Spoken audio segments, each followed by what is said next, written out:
Hey, this is Chris with Patch. I'm here with Commissioners Booth and Schilling. We are talking about the Washington County meeting this week. We're missing Commissioner Ritter. Is that correct? Yeah, what's going on? Where's he at? He's been asked to provide some testimony at the State House, and it's in front of the, let me see, Primary and Secondary Committee. House Primary and Secondary Education Committee on an issue that he deeply cares about. Okay, excellent. So we had a few things going on this week. It looks like, I'm just going to try to cut to the meat of this thing. It looks like we had an issue with the sheriff selling a vehicle. What's the story on that? They were selling a vehicle to the Dog and Kennel Fund. One of the deputies had an accident in that was in the Dog and Kennel Fund, so they had to dispose of that vehicle. Of course, they had to get another vehicle. So, gotcha. All right. What's this PRC program? Preventative Retention and Contingency Plan. That's Okay. a plan that is approved every year for JFS. Okay. Contract with Autotech. This was interesting, I thought. So basically, there's a program if a county employee's car breaks down. Not the county if a county car. If a county vehicle. Yeah. Vehicle. So if a county vehicle breaks down, and it's something we have to approve twice because it has to be approved once through state funding and once through federal funding. Okay. Okay, which they're two different. And it's not really county vehicles. This is the JFS Right. vehicles that they use. So this is for their repair and maintenance. Right. I see. I'm glad you clarified that. Yes. Because I think that's important to note that it is JFS vehicles that's owned by JFS, which is owned by the state basically. Okay, and we're just the pass through. Leased. I think they're actually leased because they can't own anything. Right. So. Okay. So we had also a contract with for Broadband. That was pulled this week. That was pulled this week. That was pulled. Yes. Okay. So we also had some infrastructure improvements. Looks like we're going to be doing bid specs for resurfacing on county roads here. There was a resurfacing project that was approved, and there was 2 major landslips that were approved. Right. Okay. So other than that, the reason I wanted both of you here is because you're both about to celebrate 6 months in office, correct? And Yes. all right. So Yes, we are. how's it been? What's 6 months being leaders here in Washington County been like? It's been eye-opening. Ah. All the issues that you touch, I did expect to help out with different departments. I did not want to micromanage, and I believe I've held true to that. There are issues that you can really, really help with, and you can put your influence on. I'm a normal, everyday guy, really. My background is truck driving.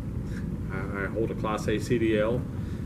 So to do this now, I'm enjoying it, enjoying the interaction with the public, and just being open to whatever issues folks have. If I can help, I will help. Mainly, though, this job is budgetary. But making those connections, if folks have issues, getting them with the right department. For instance, if they have a property tax issue, then send them to Treasurer Bates. If they have a problem with their roads or their ditches, then you get them with Roger Wright, the engineer, or Frank, his superintendent. Just a lot of that. So, but really enjoying the interaction, not only with the public, but with the county employees. They're super. They're great. Do you guys feel like public servants? Absolutely. Yeah. Yeah, and that's one of the things I'll mention is I like the fact that I feel like that we are public servants, and I feel like that we have around 60,000 bosses, if you know what I mean. Right. And I think anytime someone calls, we might not give them the answer that they want, but it's just let's provide them an answer. And I think that's something that I've tried to pride myself on in the first almost 6 months. I think I really haven't been surprised too much with things. I mean, a few times, but for the most part, the job is what I thought it was going to be. Right. I think that the people that we're working with are just fantastic. I think one of the things that we have is we have a great staff. We have a great clerk. I think we all work well together. I think as Ben exits the room, I say that, but I think when I came into office, that was one of the things that something that I was a little curious about. And I'll add one piece to that, and it's Commissioner Ritter. I imagine that Commissioner Booth and I would work well together. We campaigned pretty much together. We were tied at the hip for 18 months, whether we like it or not. Okay, and we both understand that. But we both came into office feeling like, okay, well, we have a commissioner here, another commissioner that we're going to have to work with. Let's see how that's going to go. And I will tell you that I think it's went really well. I think that he's been very forthcoming and been informative about what he's learned over the last couple of years. I think he's also made it clear that there are ways that Commissioner Booth and I can help him out, and we have. I think he's done a fine job as the president of this board for the first 6 months of this year, and I think we all work really well together, and I think that's what's important. The other thing is to make sure we talk about providing good communication between this office and other county offices. I think we've done that. I think we, here a few weeks ago, we announced our plan for all the moves that's going to happen within the next 6 months or so. And I think one of the things that we pride ourselves on, especially, at least myself, is providing good communication with those department heads, the other public officials that we're working with, and making sure that we're talking about it and providing all the information needed to make this happen. And I think what we're about to do here over the next 6 months and the moves that are going to happen, I think are going to be they're going to work out really well for the county. Agreed. So what are some of the big moves? I mean, the biggest move would be the health department, Washington County Health Department, moving over here to 1115 Gilman Avenue. Okay. The Board of Commissioners is going to be moving out of this building. Okay. We're going to be moving into the annex at the courthouse where the commissioners used to be. I feel like that right beside the sheriff's department. Right beside the sheriff's department, and the sheriff is going to be moving out of that space and moving up to 202 Davis Avenue. Is it 202? Okay, 202 Davis Avenue. And if you want any information on that move, you'll need to contact the sheriff. That's where the Children's Services. No, it's the building below. Correct. Where the OSU extension is. Right. Okay, and so the OSU extension is going to be moving to the Children's home. To the children's home. Okay. There are some moves. Yeah. So Family and Children First is going to stay there to children's home. They're not going to move at all. JFS is going to move some offices from here. They're going to be moving some offices down to 311 3rd Street, which is the old Chase Bank building. Okay. That's going to be Ohio Means Jobs. All right, and then. And I think you want to hold up on. I think you want to reiterate that. That is a building that has been owned by the county. That has been a the shell. Chase Bank. Yes. The old Chase Bank building. It was an old drive-through right behind the courthouse on 3rd Street. So this is a building that was sitting there as a shell that was not being used. Right. So in these moves, the Ohio Means Jobs being there at 311, literally, that will be the focus point. So an employer, a person looking for a job, anything to do with employment, it just goes right to the economic development of the county division for them. And then with the commissioners being in the annex, we're also going to put the Port Authority office in the annex, and that'll have 2 individuals in it, Jesse Roush and then Hannah, his assistant. Okay. So, we're going to have the commissioners, Southeastern Ohio Port Authority, and then Ohio Means Jobs all right there in one little triangle. So we can all work together when it comes to providing jobs, helping with providing jobs, and economic development for Washington County.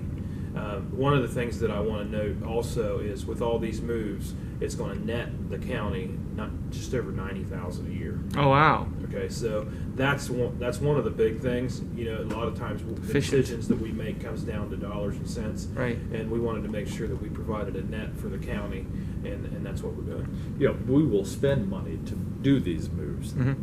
There will be money spent, but not a huge amount. And Commissioner Schelling's right. $90,000 a year from this point forward. Right. So it's a constant income for no matter if we're here for 4, 8, 20 years, 30 years from now, that will still be in place unless somebody else decides to change that. Yeah. Sure. Okay. Well, are there any lessons you've learned? Any big surprises? Anything like that stick out to you right now? There's always surprises. Right. Yeah. Well, there are some surprises that come along with it. I feel like that there's a lot to this job, and I think that's what everyone needs to understand is you have a lot of different arrows coming at you from different directions. and I think that's important to understand. And I will say this, and I say this jokingly because our county prosecutor, Nicole Coyle, does a fine job, and we work well with her, but she's only had to call me twice and say, you can't do that on decisions I was thinking about making. And I think that's pretty good within the first 6 months that I've only got 2 phone calls from the county prosecutor saying you can't do that. So what did I say? Okay, if you say I can't do it, you're my attorney, I can't do that. So with that being said, I think one of the things that we need to live by and look at is if it doesn't say that you can do it, you have to assume that you can. So we're not a legislative body. Right. You know, we don't make laws. We don't do that sort of thing. We're budgetary, and there are things that we can help out with. There are things that we can assist and provide support. But like I said, if it doesn't say that you can do it, you better assume that you can. Correct. Okay. Is there anything a message you'd like to leave your constituents with, since I've got you? No, just thank him for the opportunity to do this public service, and I'm humbled by the faith in the voters and such, and hopefully I'm doing a good enough job for everybody, and I strive to do that every day. And I agree with that. And like I said, I just want to thank my individual supporters and all the constituents that voted for me. And I think it's important to understand that after winning an election like I won, and I'm sure Commissioner Booth can reiterate this. Well, he just said it. I was extremely humbled. I really was, and it made me it gave me a certain appreciation for the hard work that you put in, and you stay true to your word. And when you get in office, you make sure you try to do what you said you were going to do, and that's important. So, and let me say this, and I think I will go out on a limb, and I think you feel the same way. Whether or not you voted for me or not, I represent you, and my phone is always there, and you can call anytime. So that's what I leave that with. Okay. All right. Thank you very much, gentlemen. Thank you. okay, thank you, Chris.